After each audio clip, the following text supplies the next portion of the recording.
You went so viral. So can you talk about the reaction of going super viral with Scott Presler, from those pictures and stuff? Where was that? The Great America Fest? What is it called again? Yeah, it was the Great American Outdoor Show in Harrisburg, Pennsylvania. And that's his stomping grounds. He's like a celebrity in Pennsylvania, right? Yeah. So he had asked me to come out there. We had talked. He had DM'd me initially in September, said, like, I think I know what's going on with this trans thing. Hit me up when you're a hot male and we can mate. Wait, slow down. So you're telling me you get a message from Scott Presler saying, and I believe you. I mean, I guess you can show it. I know you've already leaked a bunch of text messages, but I don't want to get in trouble with Scott. We like Scott. I'm a Scott stan. I appreciate Scott helping Trump win.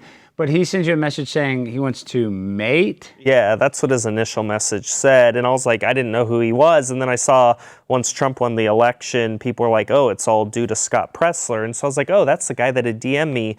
So he had left his number, so I hit him up and I was like, dude, thanks for helping win the election. And he's like, oh, yeah. So we got to talking. And after a while, we decided, hey, it would be really funny if we did another troll, did it together, and we pretended like we were dating. And we posted a bunch of pics together holding hands, shirtless in bed, working out. He could say he made me turn me from a woman to a hot man. I could say I was making him into, a buff dude, whatever. And so we had all these ideas, and he's like, look, come to Harrisburg, Pennsylvania. I'm gonna be there for 10 days at this Great American Outdoor Show.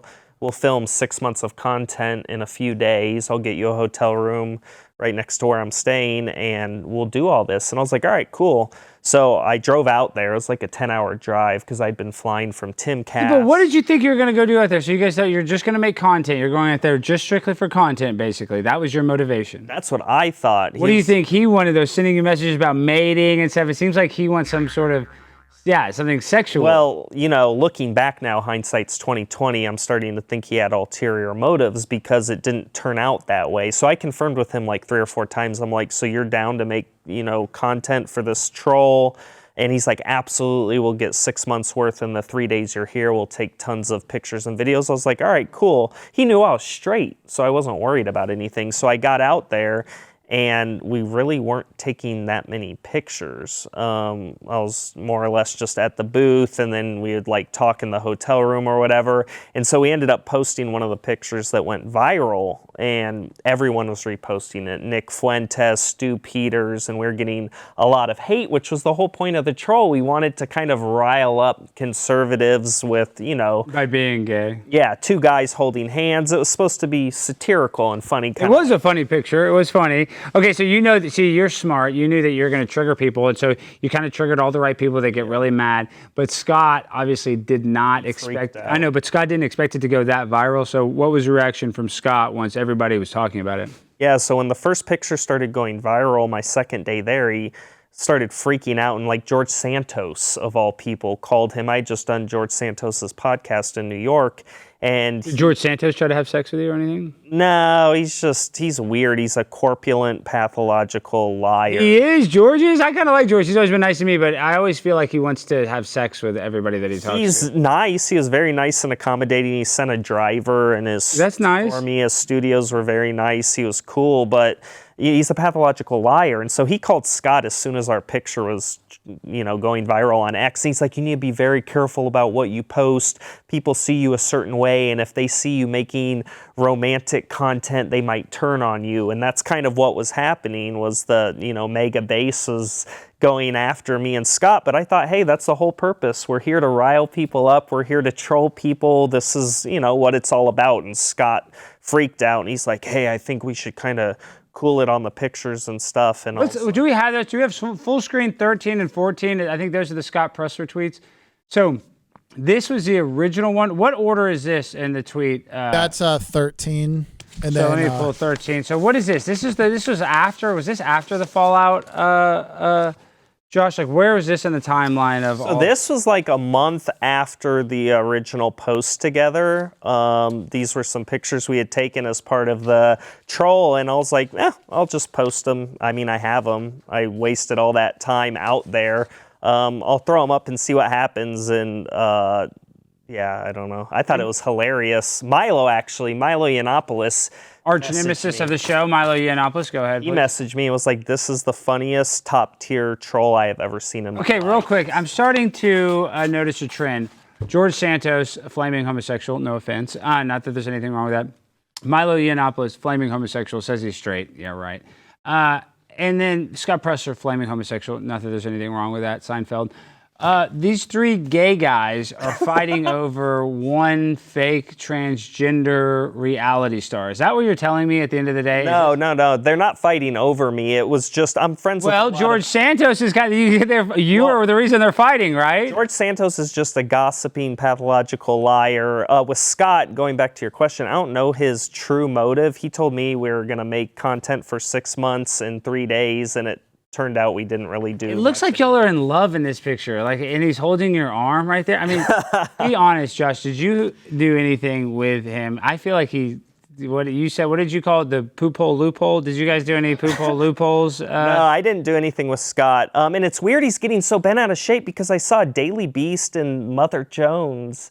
Did these huge exposés on Scott. I guess he got fired from the Virginia Beach RNC for having anal in the office there. And I saw something about that. Yeah, that's pretty bad stuff. But we love Scott. He's done a lot to help out this Trump administration. But everybody. It's just weird because then he posted the pictures allegedly in Mother Jones and Daily Beast, according to them. He posted the pictures on Craigslist, and that's why the RNC won't hire him, and it's why Laura Trump won't. Well, we don't know that that's the case. We don't know. Allegedly, that's what the articles are claiming. Okay, but do you feel bad though? You like Trump? I don't even know if you like Trump. Do you like Trump? Yeah, I like Trump. I just think there's kind of a cult of personality around him. But I think Trump is a net positive for America. Absolutely no doubt about it. Well, and because you're a smart guy, law degree, you understand that people love Donald Trump in a way that they've never loved any celebrity or politician before. And that you look at a guy like Scott Presler who did so much for Trump, you had to have known that even becoming enemies with Scott, who you started out as friends, that's usually how it happens, would give you a lot of backlash with the MAGA movement who was cheerleading you through this whole transition, right? Yeah, I mean, but it doesn't bother me. I'm always going to stand on the side of truth. I don't care, which way it cuts. And so I thought the posts were funny. Everyone on X, thought it was hilarious. I really can't. It sounds like Scott has insecurities around it. It's weird that he's afraid to be himself and his own base will turn on him when he's just being himself. And he seems to be afraid of his own base. I'm not afraid of anybody. And that is true. Josh is fearless. I'm not here to kiss your butt. You are fearless. You don't worry about the backlash. And then we just have full screen 14 too. So this is actually a different picture that you shared, just kind of cuddling up. But this was was this the nail in the coffin? Can you go through the timeline too real quick of this? So he says, oh, I'm going to expose you. What got it? I didn't even follow it. TLDR, too long, didn't read. What the hell ended up happening with all this and tweets and leaked videos? Like what happened?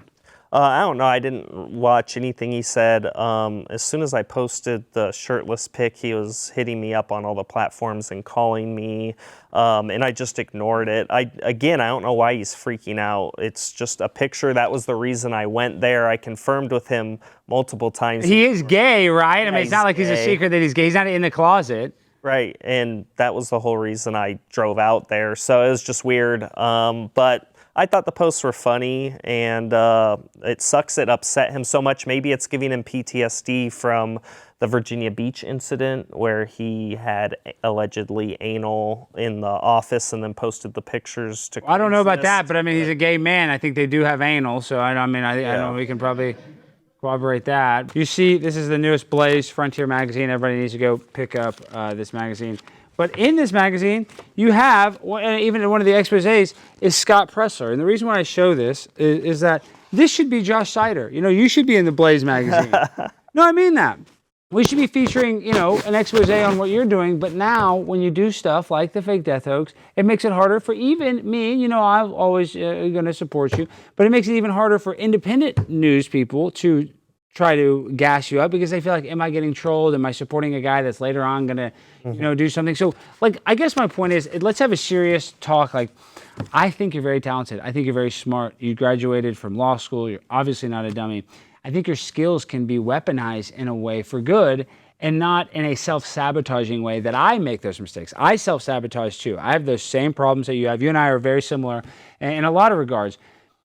And I see you go viral with the Scott Presler thing. Instead of just making that kind of this bad thing that ends up being positive because you get a lot of attention from it, then you double down. You go with the Trump kind of method of doubling down. I think that's probably what you're kind of, little logic, let's just double down. And that's how I do it too in my debate style, however it is. And it's causing you more problems than it's solving you. Does that make sense? Is that fair? I know you said sorry. I mean, again, nobody, unless you did, the trans troll for 6 months. I know. Pissed off hundreds of millions of people. I think it's very hard for people to understand and empathize. Again, don't want any sympathy, but to just understand the amount and the intensity of the hate that I get. So you may have dealt with it a different way. I dealt with it in the way I thought was most effective, which was to just kind of end it for a while. But I totally understand why people are upset about that and angry about it, and I apologize to the people that were hurt by it, because I wouldn't want to cause hurt to people in my personal life that I care about, friends, people that are followers, people that are fans, people that followed me and you through the reveal and onward. Tristan Tate reached out to me, right? But your friends with Tristan, and see this other reason too. Tim likes you a lot. Tim Pool, friend of mine, friend of the show, and then it kind of made Tim Pool look bad. You know what I mean? And I'm not saying that you actually made Tim look bad. He's never. Yeah, no, I get what you know what I mean. Yeah. And again, I weighed a lot of things. The goods and the bad that could come from what I felt I needed to do. But at the time, I was being inundated with hate, both virtually and in person, and I felt that was what needed to be done. But again, probably the wrong decision. Hindsight's always 20/20. Yeah. I'm not one to never apologize. Looking back, probably the wrong decision. So again, I apologize to anybody I hurt. My grind so refined, I got no time for no games. Ask yourself